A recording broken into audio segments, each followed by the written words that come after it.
تم پر تمہاری مائیں اور بیٹیاں اور بہنیں اور پھوپھیاں اور خالائیں اور بھتیجیاں اور بھانجیاں اور وہ مائیں جنہوں نے تم کو دودھ پلایا ہو اور رضائی بہنیں اور ساسیں حرام کر دی گئی ہیں، اور جن عورتوں سے تم خلوت کر چکے ہو ان کی لڑکیاں جنہیں تم پرورش کرتے ہو وہ بھی تم پر حرام ہے۔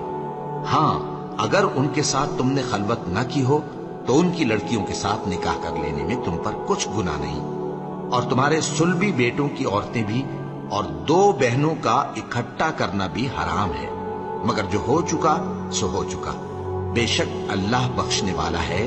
بڑا مہربان ہے۔ اور شوہر والی عورتیں بھی تم پر حرام ہیں مگر وہ جو قید ہو کر باندیوں کے طور پر تمہارے قبضے میں آ جائیں۔ یہ حکم اللہ نے تم کو لکھ دیا ہے، اور ان محرمات کے سوا دوسری عورتیں تم کو حلال ہیں، اس طرح سے کہ مال خرچ کر کے ان سے نکاح کر لو، بشرطے کہ نکاح سے مقصود عفت قائم رکھنا ہو، نہ کہ شہوت پرستی۔ تو جن عورتوں سے تم لطف اندوز ہوئے ان کا مہر جو مقرر کیا ہو ادا کر دو، اور اگر مقرر کرنے کے بعد آپس کی رضامندی سے مہر میں کمی بیشی کر لو تو تم پر کچھ گناہ نہیں، بے شک اللہ سب کچھ جاننے والا ہے، حکمت